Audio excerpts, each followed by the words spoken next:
me dejaba. Ya se va a transmitir en YouTube, para que sepan.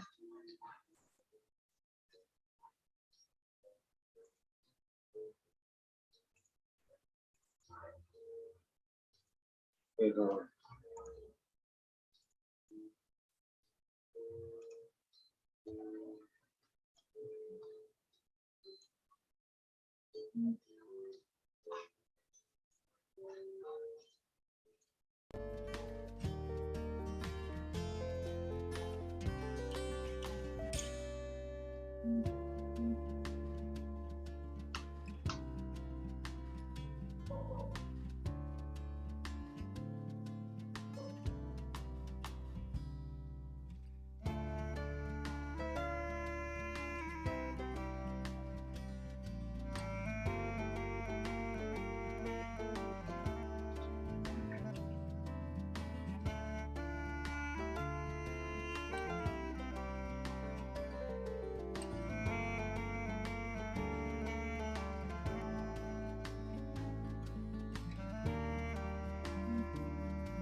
Hola, buenas tardes a todos y todas. Bienvenidos a esta conferencia de cierre de el CIMAC en edición número 23. Welcome everyone to this edition, to this talk, plenary talk, the last talk of CIMAC. And I would just like to take this opportunity to thank everyone that helped organizing this symposium, which I think has been very successful. So the organizing committee, TSIMPA, and the Universidad de Costa Rica for hosting the symposium, all the thematic session organizers, and of course, all the assistants and all the speakers for joining us in this edition of CIMAC. So for this talk, we're going to hear from Angela Robinson. So Angela is a mathematician in the cryptographic technology group at the National Institute of Standards and Technology. And she completed her Bachelor of Science degree in mathematics at Baylor University, and both her Master of Science and PhD degrees in mathematics at Florida Atlantic University. Her research focuses on quantum resistant cryptography, cryptanalysis, and privacy enhancing cryptography. So I'll leave you with Angela. Thank you again to the organizers for inviting me. I'm happy to be here. And now I will share my slides.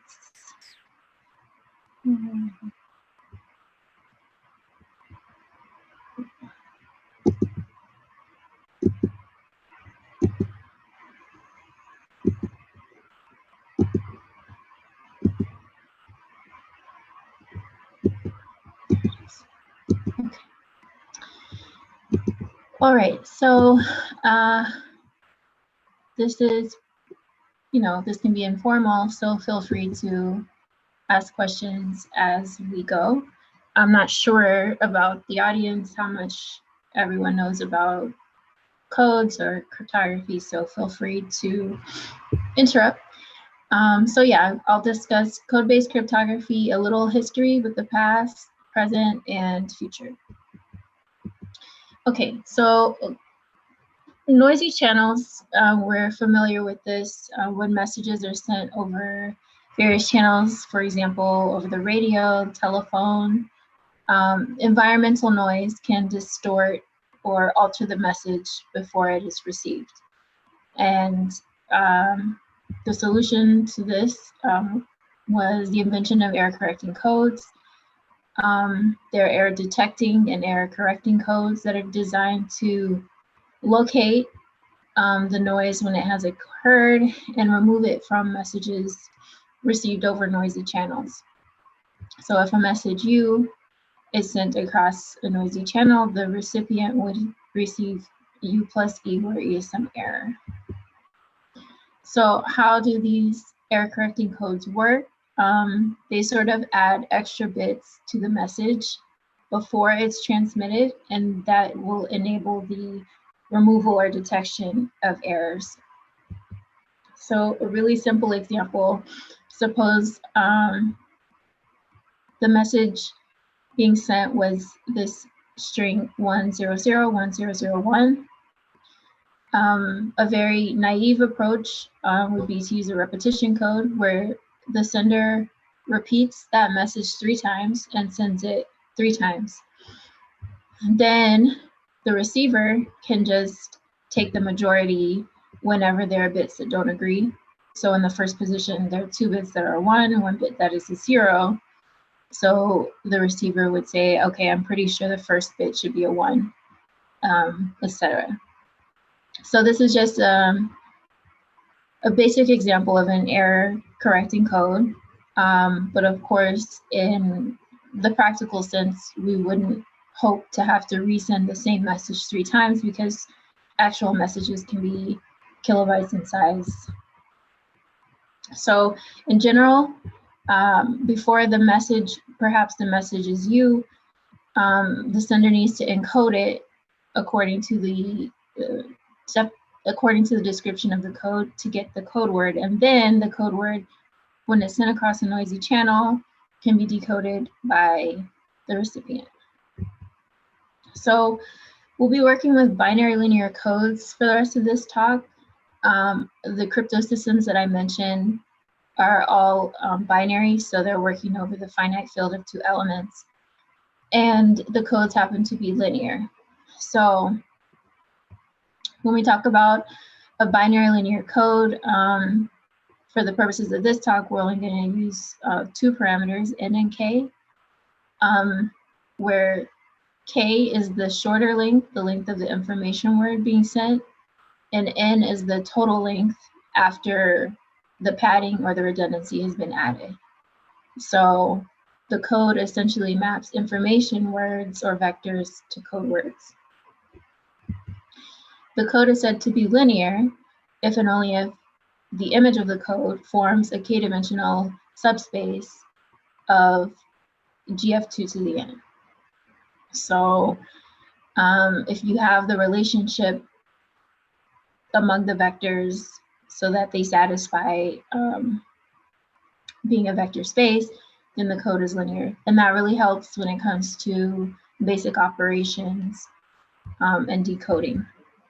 So if the code forms a k-dimensional vector space, then we know that you can find a basis of the vector space, and the basis is not unique.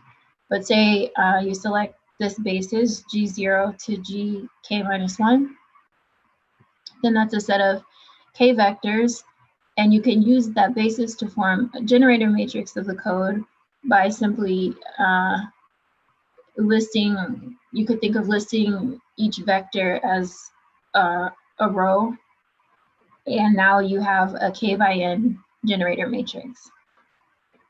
And also, yeah, so that's how you would get a construction for the code for a linear code. You just select a basis of the vector space. So that's one description of the code, the generator matrix. And when the code is being described using the generator matrix, encoding is very simple. All you have to do is multiply your k-bit information word by the generator matrix, and the result is a code word. There's another equivalent description of the code in terms of the parity check matrix. So the parity check matrix is sort of dual to the generator matrix. So the dimensions are n minus k by n.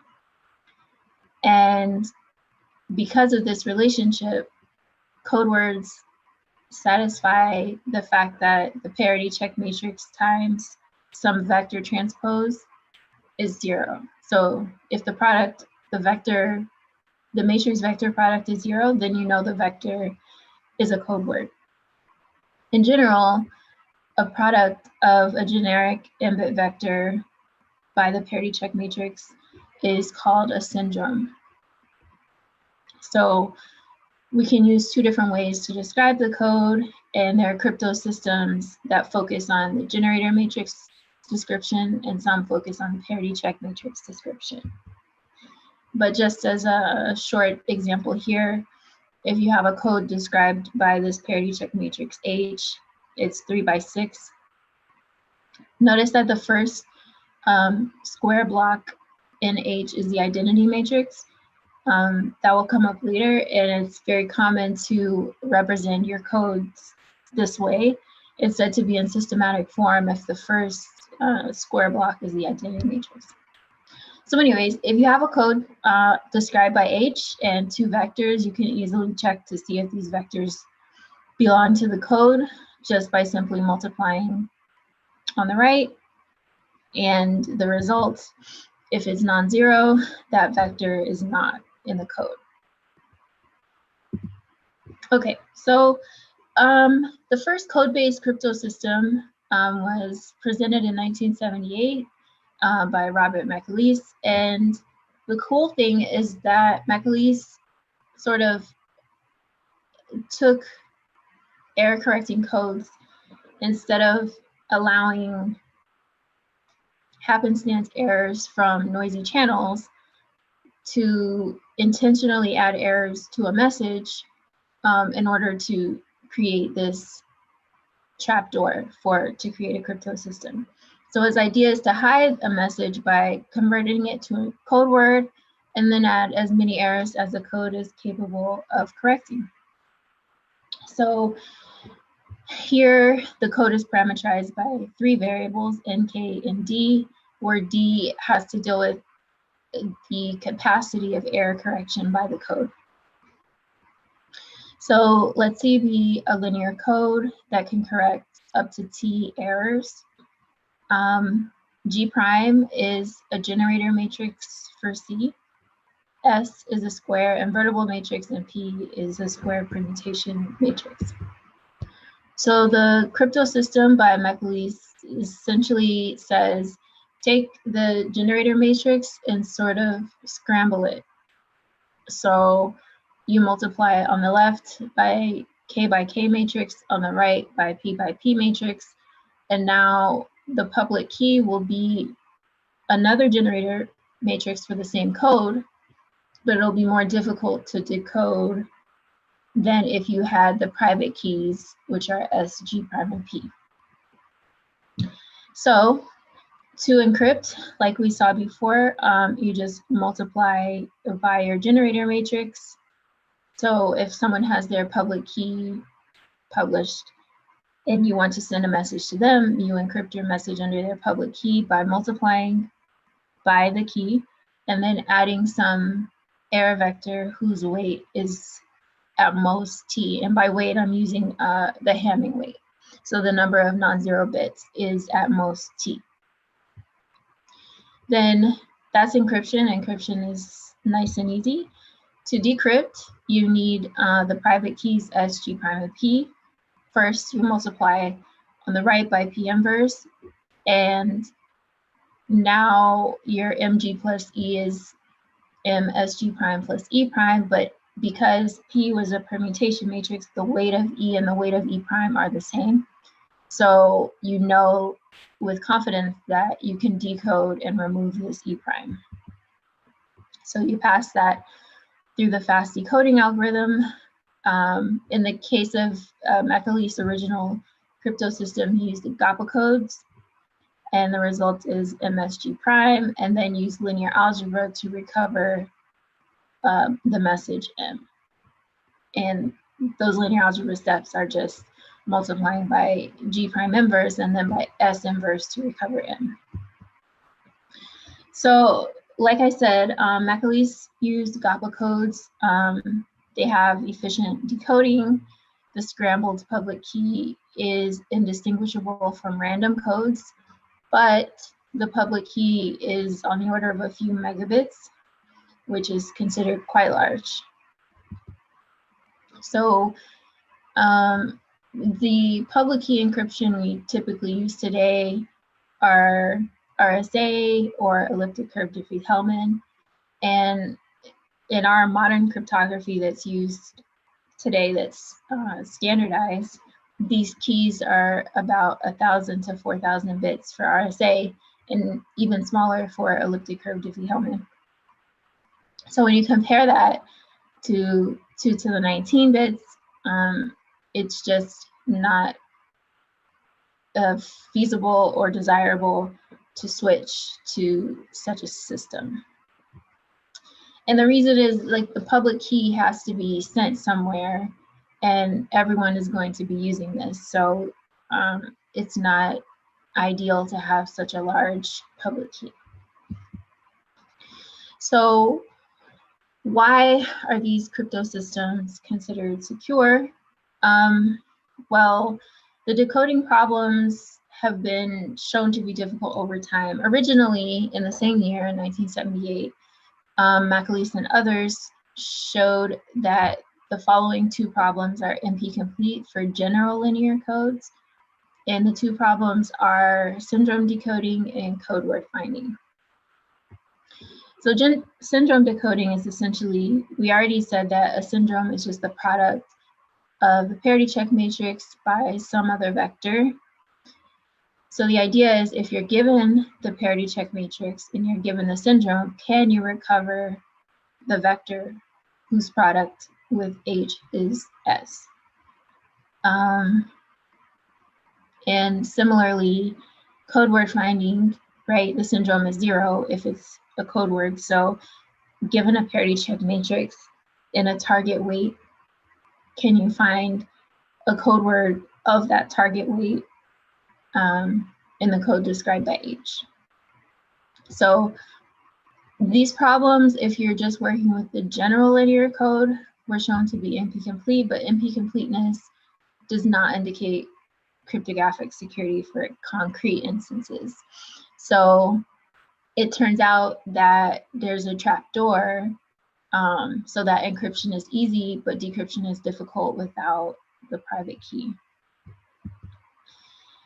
And yeah, in general, code-based crypto systems rely on this property. Encryption is going to be some sort of matrix vector product, which is easy to compute, but decryption, which requires efficient decoding, is difficult without knowledge of the trapdoor. So the best known algorithm to solve both problems, both syndrome decoding and code word finding, is called information set decoding. The original algorithm was presented in 1962, and since then there have been improvements on Prange's original algorithm, but asymptotically the performance of this algorithm is more or less the same.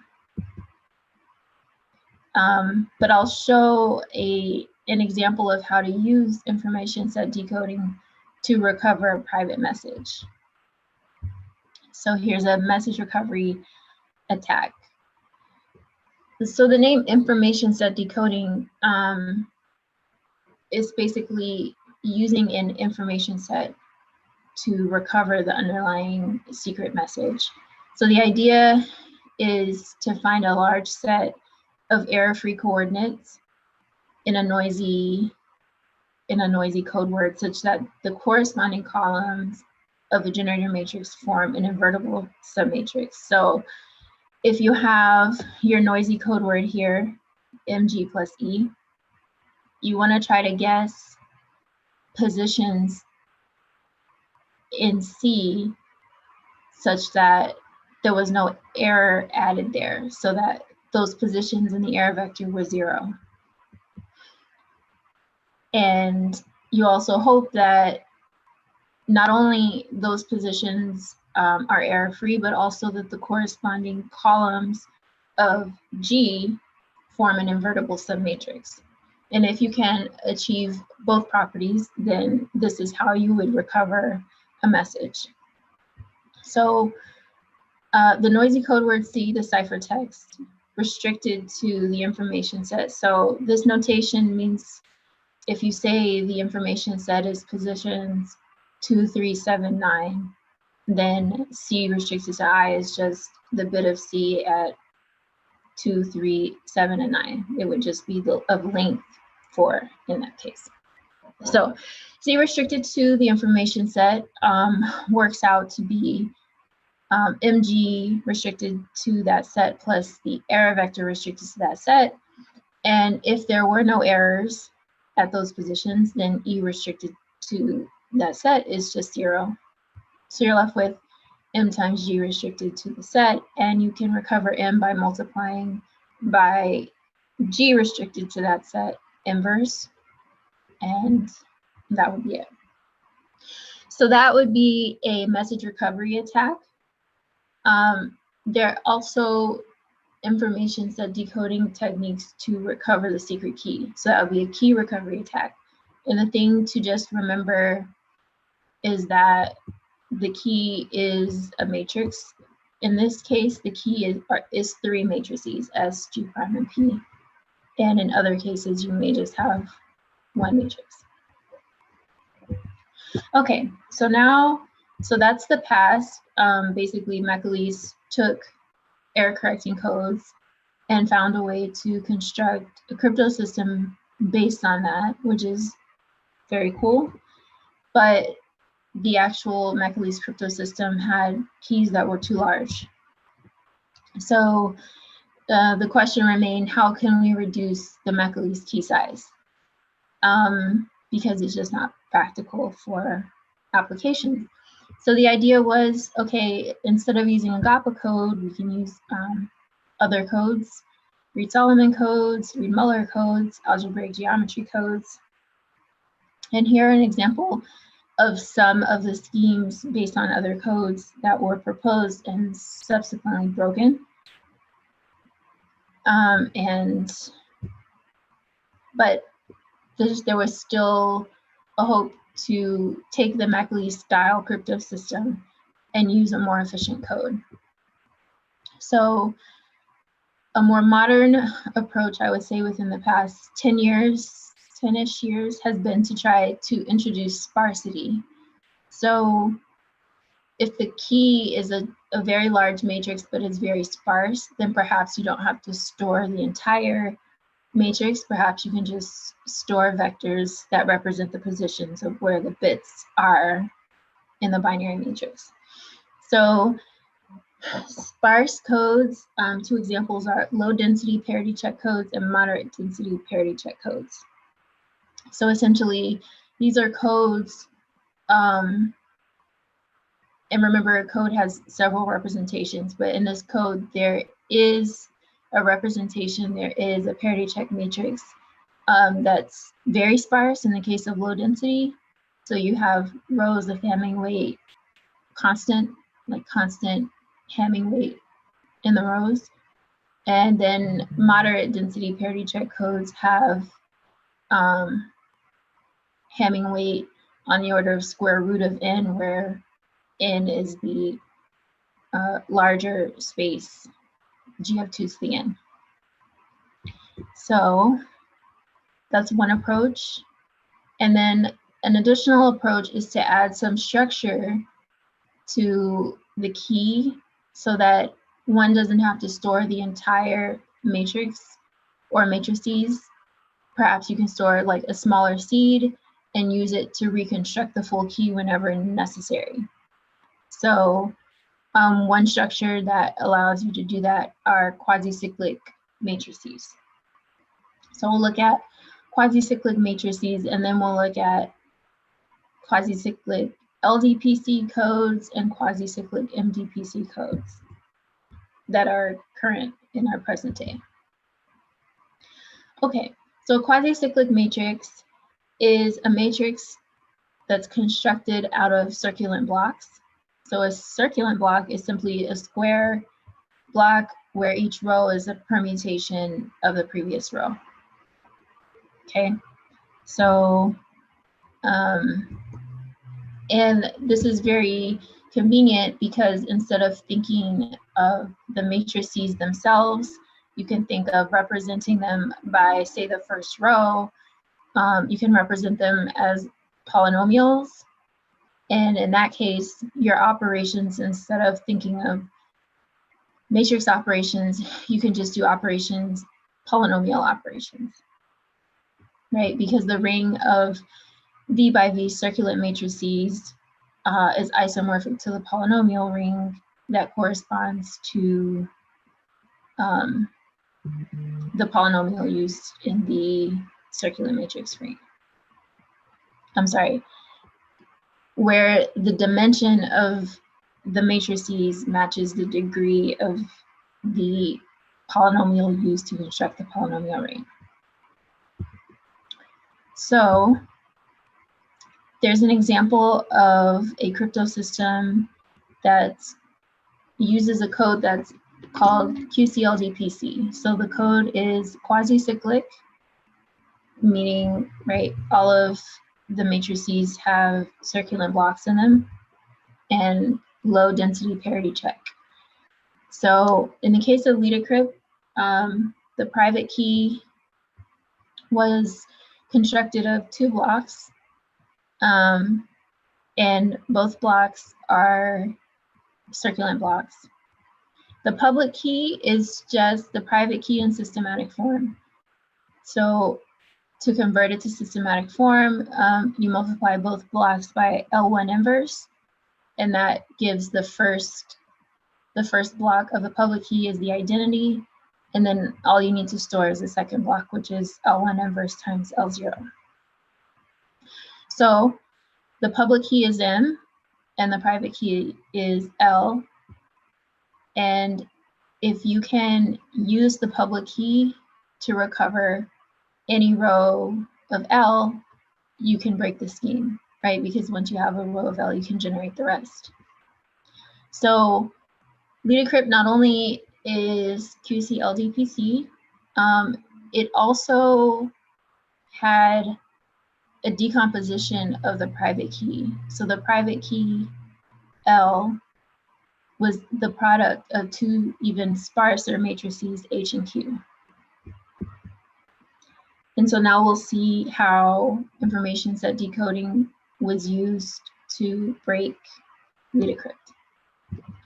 So before we saw a message recovery attack, here is just an overview of a key recovery attack, where essentially you're trying to recover the sparse parity check matrix that represents the code.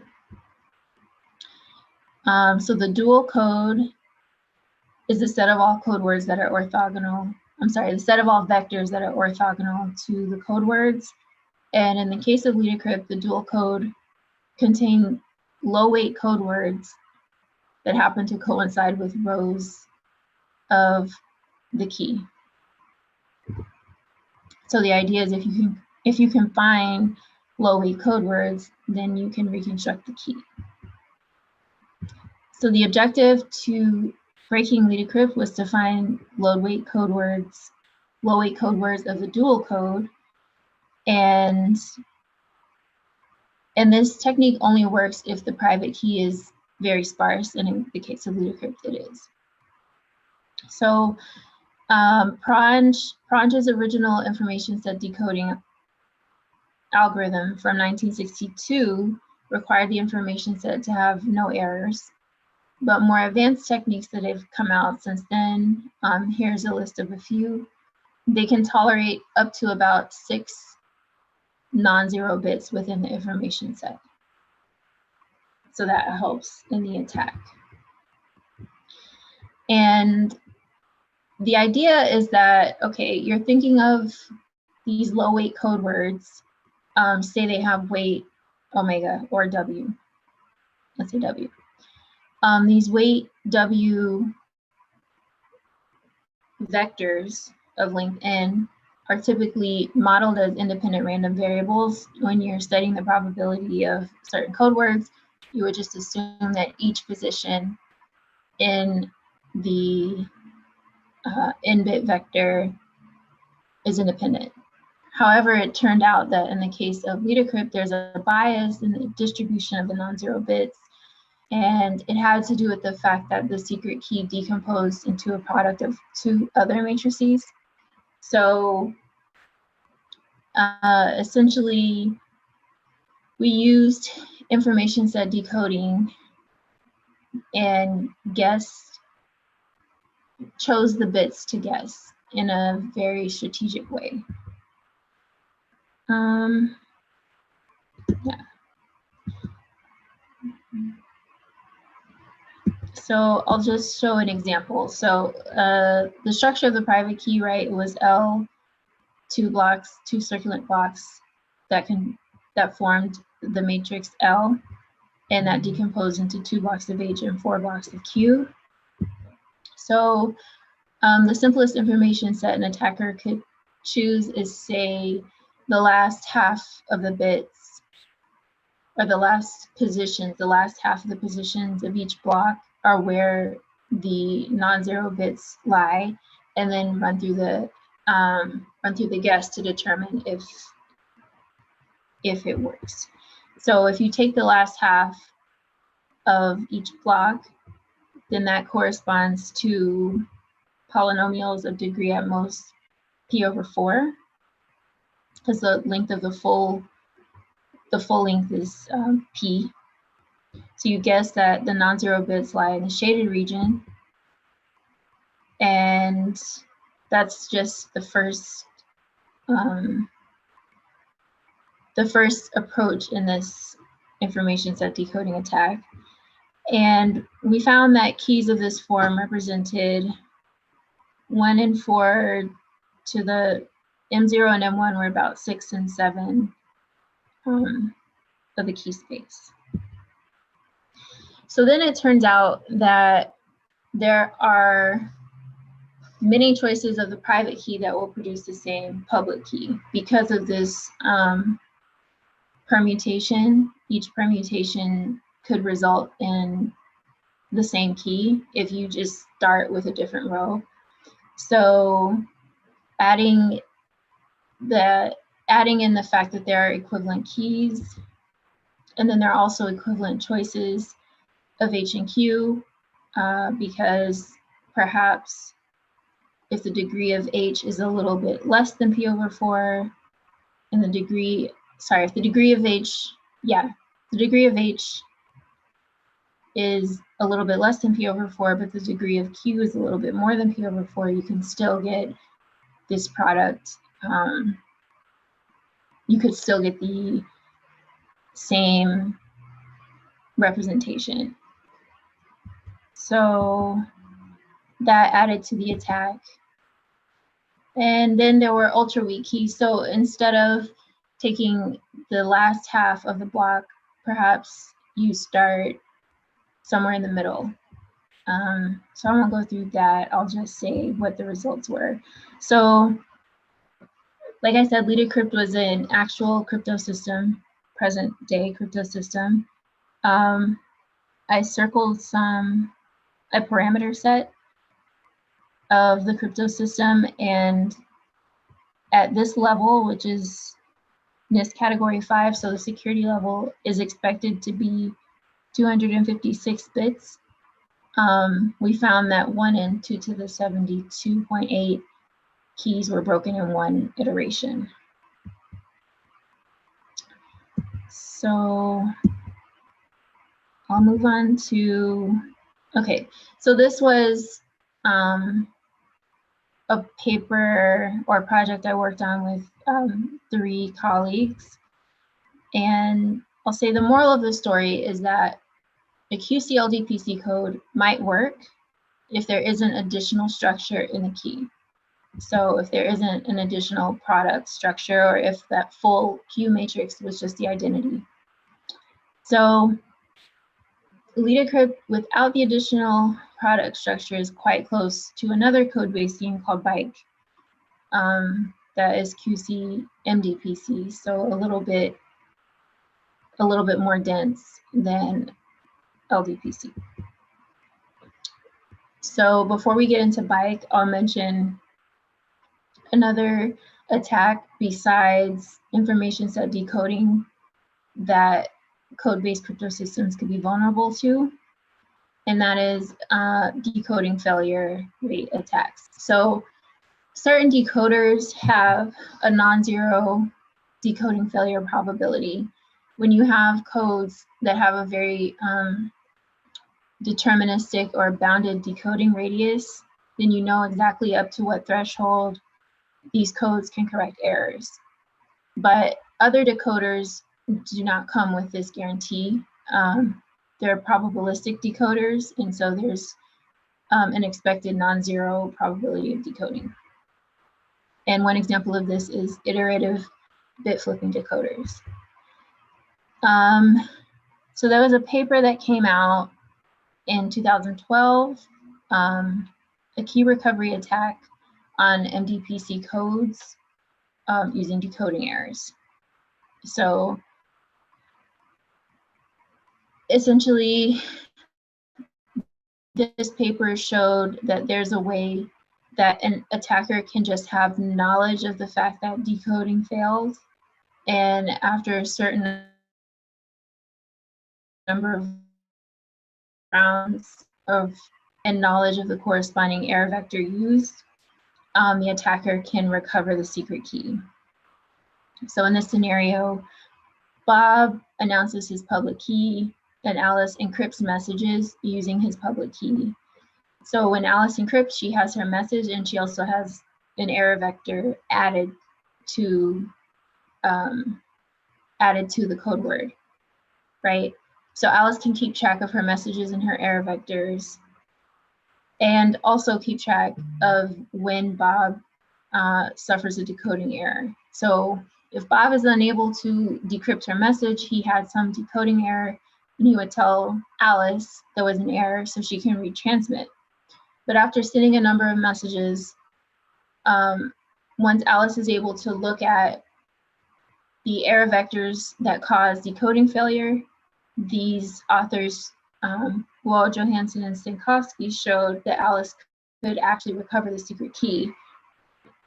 And it basically uses the fact that they found correlations between error patterns that lead to the decoding failures and patterns of the private key of the scheme. So they use something called a distance spectrum to look at, since these are very sparse or moderately sparse vectors and matrices, you can classify each vector according to where the ones are and keep track of how many pairs of ones are at distance X or Y apart. They call it a distance spectrum, and then they compared, once you have enough error vectors that cause failure, you can compare their distance spectrums and determine the distance spectrum of the secret key. And that is how the attack works. So it works when you have enough error patterns, so you have enough distance spectrums to analyze. These error patterns that cause decoding failures correspond to decoding failure probability. So if the decoding failure probability is too high, then an attacker can recover enough decoding failures and recover the secret key. So the impact of this attack is, it is essential that the probability of decoding failure for any code-based crypto system that allows key reuse, that's something I didn't emphasize, but that's when you plan to reuse the key multiple times. It must satisfy this, that the decoding failure rate should be less than 1/2 to the lambda, where lambda is the security level. So in practice, we want security level 128 bits of security, 256 bits of security. In that case, the decoding failure rate should be less than 1/2 to the 128 or 256, etc. So here are 3 code-based crypto systems besides LeaderCrypt: Classic McAleese, HQC, and Bike. Classic McAleese is very similar to the original McAleese crypto system from the 70s. The decoding failure rate is 0 because GAPA codes do not have decoding failures. So in this case, there's a bound on, like, you can directly determine up to how many errors the code can correct, and there are no decoding failures. 2 other schemes, HQC and Bike, they do have decoding failures. HQC proved directly using, again, the fact that you can consider out of your n-bit vector, each position of the vector is independent random variables. And that technique worked for HQC. It didn't work for LeaderCrypt, but it works for HQC. For Bike, it doesn't work because the decoder that they use implies that each position of the vector is not independent. But they still claim that the DFR is low enough, and their justification is based on experiments, analysis, and this is a typo. There's no upper bound on the DFR. So I'll wrap this up by getting to a little bit more about Bike, the decoding failure rate of Bike. So in general, decoding failure rate curves tend to have a more concave shape and then flatten out. So if you're able to predict a decoding failure rate, you have to make sure, well, if you want to predict a decoding failure rate at a farther instance, you can't assume that the concave behavior will continue, because at a certain point it will sort of plateau. And then your model might tell you the decoding failure rate is lower than it actually will be. So this flattened part is referred to as the error floor. And in studying Bike's decoding failure rate, where there is no known upper bound on the DFR, it's hard to be sure that the GJS attack will not affect its security. So starting over the summer, I began working with Sarah Arpin, Tyler Billingsley, Daniel Haas, and Jun Lau to study Bike's DFR. So again, the actual security levels for this crypto system are 128, 192, and 256. So the problem is it's not feasible to actually find a decoding failure, because it should take it should take 2 to the 120 iterations to find one. And to use the GJS attack, you need several errors to reconstruct the secret key. So we can't actually determine directly Bike's DFR. So instead, we focus on something smaller. So say 20 bits of security. And so to do that, we had to generate our own parameter sets that satisfy the Bike crypto system specification.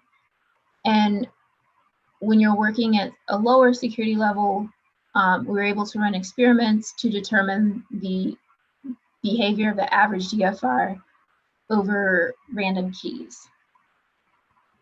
So this was an initial plot of the DFR, and you can see where the curve is pretty concave and this sort of flattens out. So we ran some more experiments. In the end, the experiments were run over between 5 and 20 million random keys. And the x-axis R represents the block length of the, these are quasi-cyclic matrices, and R is the dimension of each block. So one of the requirements of the Bike crypto system is that R needs to be prime, and also x to the R minus 1 should only have 2 factors mod 2. So we were able to come up with a list of such R, and we ran this on a parallel computing cluster, or computing clusters that enable parallel computing, to get enough keys to determine an average DFR. And we are able to see an example of the DFR curve at 20 bits of security. We're still working on this project, and we're hoping to sort of figure out what are the factors that cause the error floor. So you can see somewhere around R580-ish that the behavior of the curve is no longer concave, it starts to flatten out. And in the literature, there are lots of reasons for this, and we're continuing to study that now. So that's ongoing work. And for the last few minutes, I'll talk about the future of code-based cryptography. So public key cryptography is any encryption scheme or any algorithm where the encryption key and the decryption key are not the same. So we saw in the Métodos example, the encryption key was G, the decryption key were 3 matrices whose product was G. So this is practical. It's easier than the alternative where the encryption key and the decryption key are the same, in which case you have to, the sender and receiver have to agree on a shared secret key in advance. Anyone can send you encrypted messages using your public key. So you can find public key algorithms on secure websites today. So this is an old screenshot from Amazon. There was an RSA public key. RSA, well, I'm not sure exactly, but these algorithms that are protecting our secure websites are usually RSA or elliptic curve Diffie-Hellman. So both of these, RSA is based on the integer factorization problem, and elliptic curve Diffie-Hellman or is based on elliptic curve discrete logarithm problem. So today's public key cryptography, the underlying security is based on one of these two mathematical problems. And unfortunately, there's a quantum algorithm that can break both of the problems.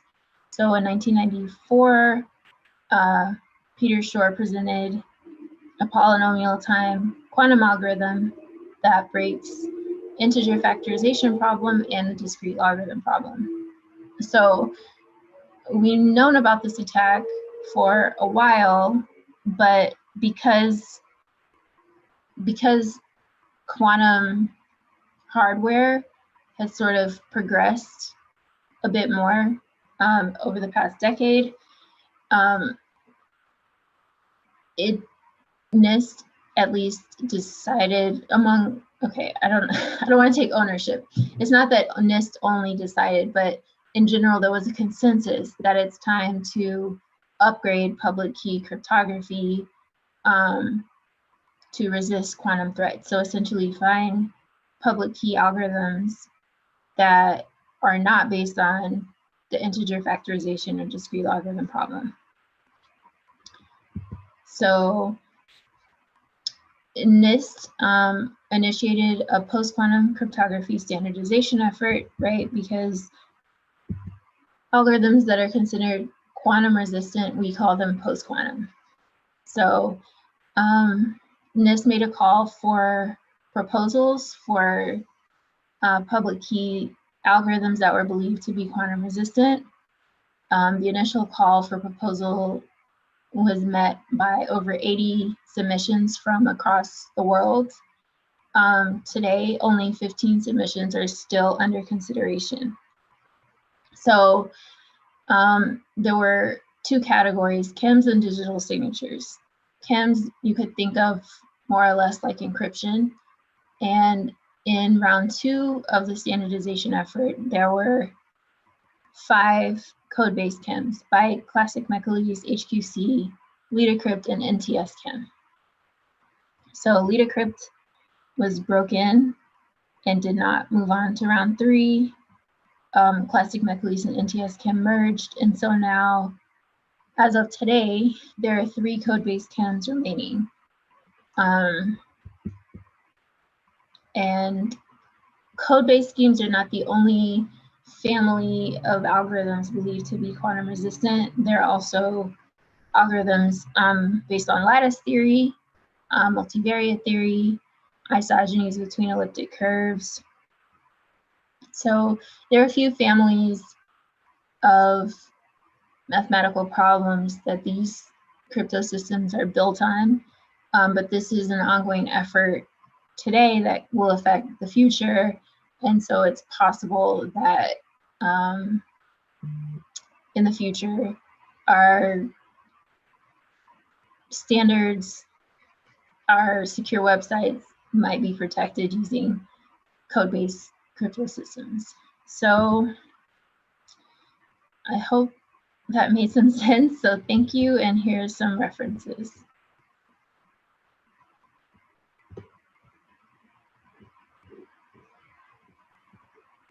Well, first, I want to thank Angela for her talk today.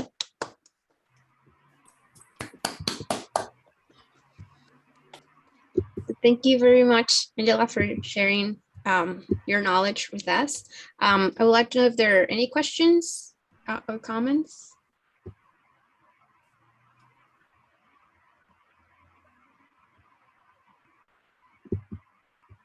Okay. So I have a question.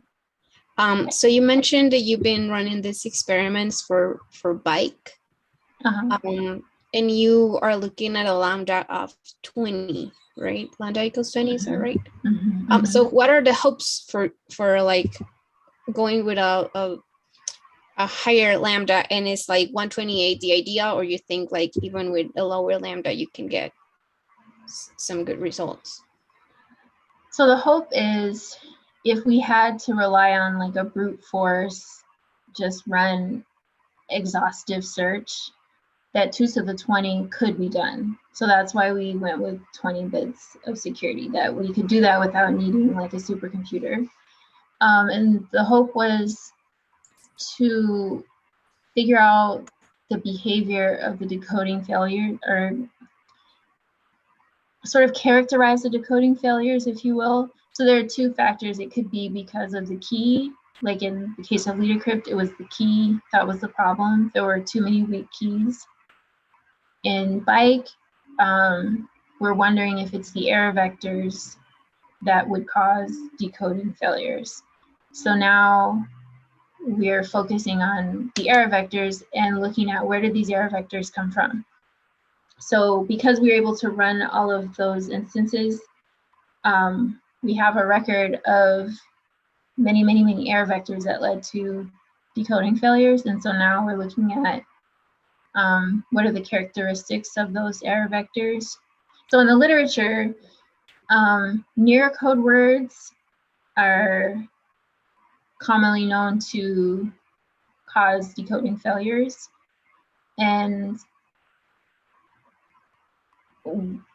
so basically, if you have an error vector that's too close to a code word but is not, it's very likely to cause decoding failures. But we haven't found. Okay, so also last year, there was a paper that came out that came up with 3 classes of near code words. And the author, instead of saying we only restrict to this class, the author allowed, okay, this is class 1, class 2, class 3, and perhaps your error vector agrees up to a certain number of positions with something in this class. So now you're taking, instead of this exact set, you're taking sort of some neighborhood around it. So you have error vectors near it. And what is the behavior of the decoding failure? What is the behavior of the decoder as you move away from these sets?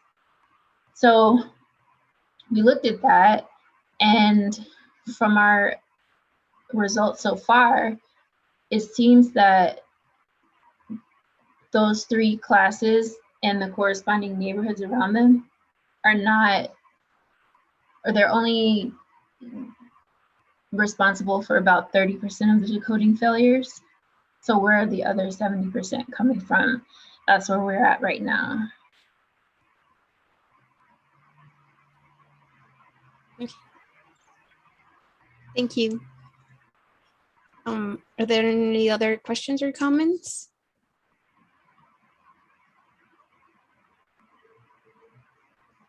Okay, if not, then let's thank Angela once again. Thank you. Thank you, Professor Robinson. I hope it was interesting, and the announcement on the next round of like moving from round 3 to round 4 by the NIST process should be coming out in the next month or 2. So, all right, well, have a good weekend. Thank you. Thank you, Professor Robinson. Oh, yes, Ronald. Yes, thank you, Catalina. I have a few words to the audience at the final of the event. Good afternoon, ladies and gentlemen. It has been a great honor. May I share my screen? I hope so. Can you hear me? Can you see what I'm sharing? Yes. Okay. Can you see the presentation mode? Yes. Okay, thank you. So, good afternoon, everybody, once again. It has been a great honor to have the participation of so many researchers and students in this 23rd edition of the Symposium. We hope next time we will have a face-to-face edition. On this occasion, well, we did it remotely. We had a contribution from 28 countries, 121 participants, distributed on 4 plenary talks, 4 workshops, including the special workshop dedicated to the 70th anniversary of Professor Alexander Klutnev, and also 9 posters and the 14th thematic session, which is an innovation of this edition.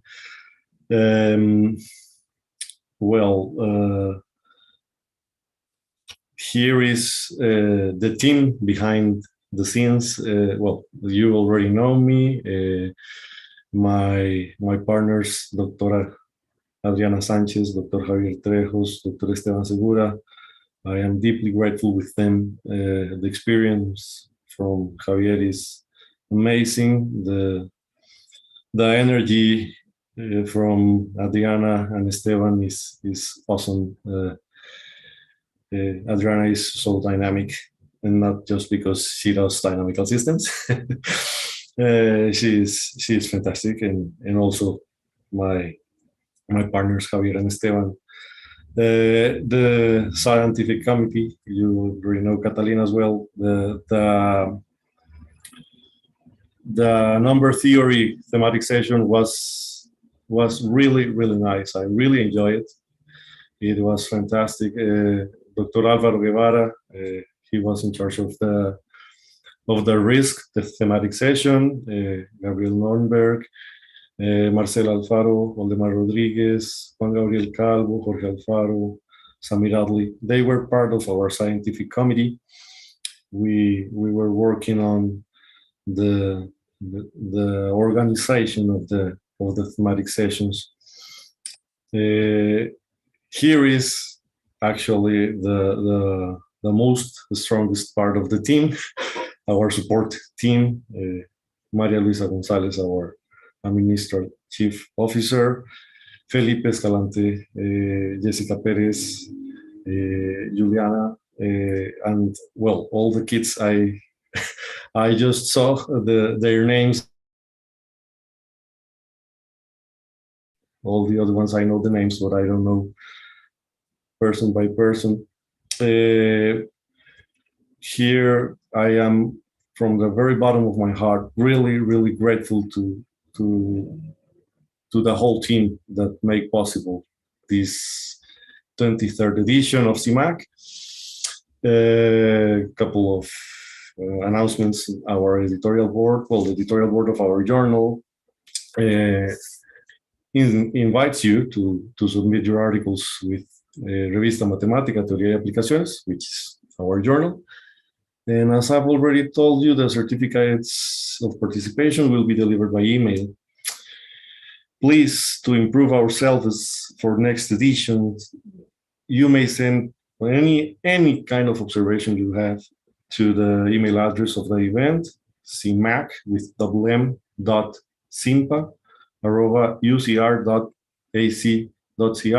or even to my personal email addresses. Thank you so much for taking part in this 23rd edition. I am pleased that this 23rd edition was what it was. I am really tired, but I think I am really pleased to have you here in this whole week. Thank you so much. Muchas gracias. Muito obrigado. Dank. Merci. Grazie. Arigato. I don't know if anyone else has any other observation.